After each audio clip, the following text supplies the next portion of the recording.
let's talk then about what some of you have to say. It's easy for you to sit here and listen to us talk, and we don't want to be just talking heads. We've got a few of our attendees who asked to say a few words, and one of the people I wanted to really hear from is an old colleague of mine. Jeff Parkhurst is a consultant with Humanizing Technology.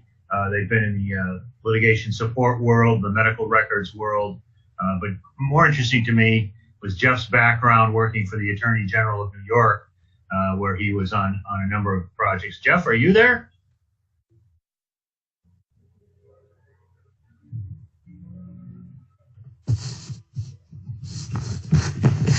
Yeah. I am here. Can you hear me now? Oh, there we go. Boy, oh boy, I was going to say we were going to have a total technology fail here. Batten zero. That we want to say that. Well, tell us a little bit about your experience, Jeff. We want to hear something about what end users and sort of the old man in the street interviewers are talking about. I've got this graphic up here that's a big red blob with the words "Hello, Dave" under it.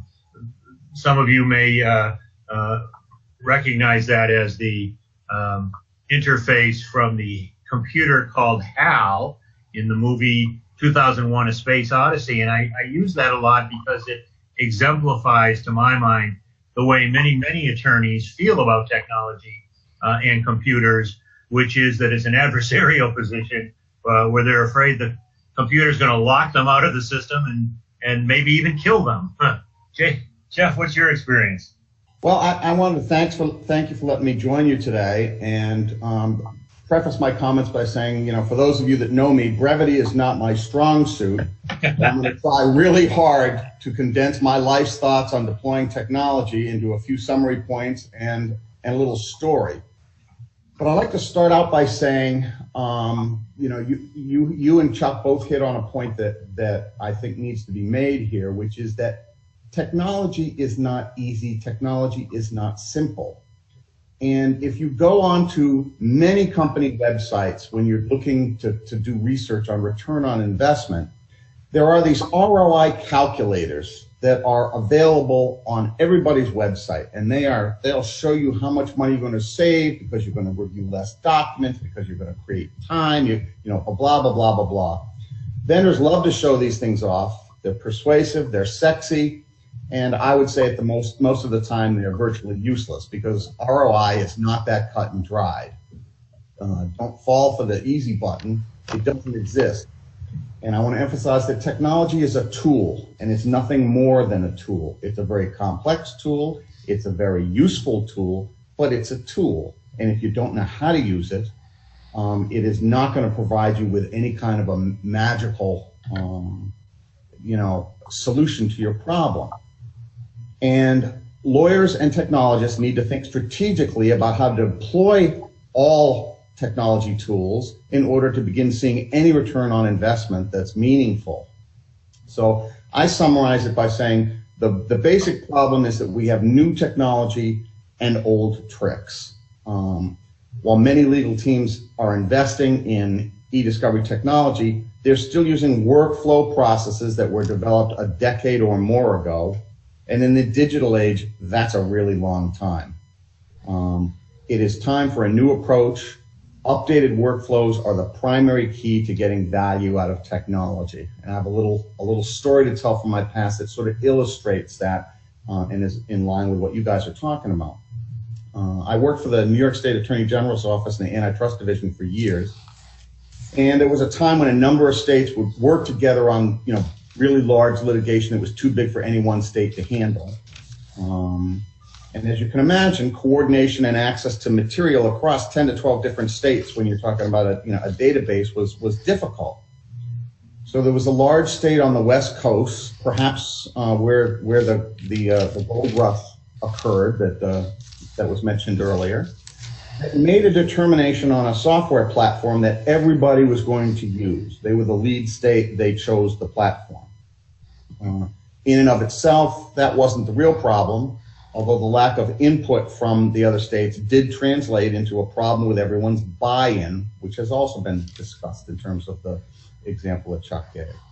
But we had two absolutely clear goals when we did this. We wanted to increase the efficiency of the multi-state teams to share documents, and we wanted to provide a tool to accelerate the litigation process because it was lengthy in those days. And the total technology rapidly approached multiple seven-figure costs. The problem with this approach, in my mind, came down to one of implementation. The states did not allocate any time or resources to train staff in how to use the new technology or to understand how to quickly review potentially relevant material. So what did we end up with? We ended up with a few power users from a couple of states that got it, that loved it, that used it, and most of the other attorneys who spent the entire litigation fumbling around, asking the same software user questions each week, starting with, how do I sign in? How do I sign in? What do I do? They did not come together on why the software would have been useful to them. There was no universal buy-in and acceptance that this was the case. So what happened? Most of the attorneys who weren't power users would direct paraprofessionals to conduct a search for documents that satisfied certain preliminary parameters.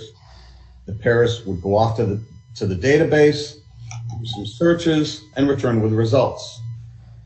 As you might imagine, sometimes the documents were correct the first time around, but most of the time they were not. And so there were multiple iterations of these questions that went back and forth, being translated through a paralegal to the database, and then the answers were looked at by the attorneys. And then, and this is the most important part of the story, since they didn't know how to use the software effectively, many of the attorneys asked the paralegals to print the documents that met the search parameters back to paper because they couldn't review them online. So we had a completely digital document database that was often blown back to paper for a preliminary review, not like this is the hot document, we need to share this with everybody, but just to get an understanding of whatever section that attorney was supposed to be focusing on. This all came down to a lack of training and a lack of commitment by the attorneys to consider a new workflow. And so many of the states thought that the ROI in the project was minimal at best, but they did not recognize that it was the implementation problems and the non-accepting of the technology that was entirely preventable. And so I would say that any e-discovery tool implementation strategy must include things like training on how to use the tools when they are most effective, and this especially includes attorneys. You try and run a technologically advanced e-discovery project, the same way you run a legacy e-discovery project, it could easily end up costing you more money due to overlap and repetition.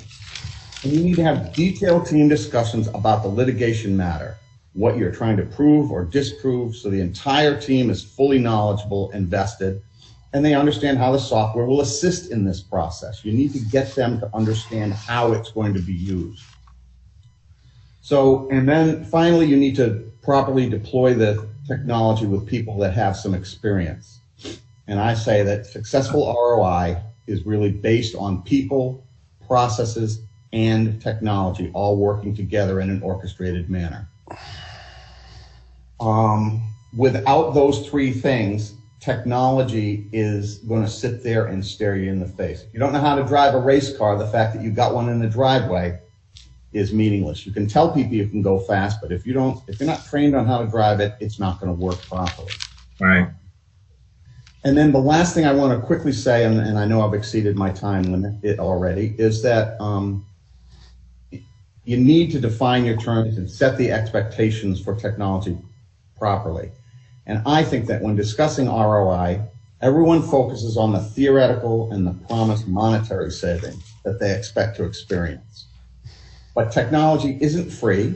There are many associated secondary costs that are very often glossed over during a sale pitch and need to be understood. But in the end, if it's deployed properly, technology should result in a better outcome for your client because the information is more easily found, retrieved, and understood. especially during time crunch situations. So a better outcome is really what we should all be shooting for as the primary goal. And it boils down to knowing information eventually, knowing information sooner, or knowing it now. And I believe that e-discovery tools push the know it now to the front of the process, which allows better business decisions, but not in the abstract. Just buying the technology and telling people to, quote, use it won't work. Great. Thanks, Jeff. I appreciate it. Your point about knowing all of the associated costs was what, coincidentally, we were going to flip to our other caller about, but continuing our theme of failed expectations, he's tied up in a client meeting. Those pesky clients are always interfering with our ability to implement technology, aren't they? But he's graciously allowed me to just quickly give a synopsis of what he was going to say. The speaker would have been Toby Brown. Many of you may know Toby. He is now the Chief Pricing Officer at Perkins Coie in Seattle, and formerly held that same position at 18 Gump out of Texas. His job is, as you might imagine from the title, to look at how to implement things in the most cost-effective manner. And that's on the law firm side, of course. That's been a big growing field. The organization he started as one of the very first pricing officers at a firm several years ago has grown to several hundred nationwide. And on the corporate side, there's also what's being referred to as a legal ops group, taking a look at the same sort of things. Toby wanted to just quickly mention those associated costs when making an ROI decision. He had a call from a client who knew that he was a technology guy and wanted to ask him about a product and implementing a product. And what he did was say the client had said to him, hey, I'm going to save you 30%. You're going to get a 30% savings, cost efficiencies, whatever. Toby knew the product and said to the client, well, when you're talking about doing that, were you including the cost of the SQL Server license that you need to run that product? And the client said, well, no. And how about the cost of the hardware to load the SQL Server on, the server itself? No. And how about the cost of a SQL certified administrator to run all of that? And the client said, oh, no, sorry. And so, of course, Toby's point was, hey, we've got a huge amount of secondary costs, which don't go into the actual cost of the specific implementation directly, but you need to be aware of all of those. So I think that was a great point. You know, there was a meeting the other day in Texas at the, I think it's the Southern Texas School of Law in Houston, of a group called Women in E-Discovery. It's a great group, national group. Some of you may even have heard of it. And there's a report by Lynn Francis, who's also a marketing consultant in our space. She did a blog post about it where she called implementing technology is like turning an oil tanker, not a cigarette boat. And you have to think about all these considerations. I think that's well said.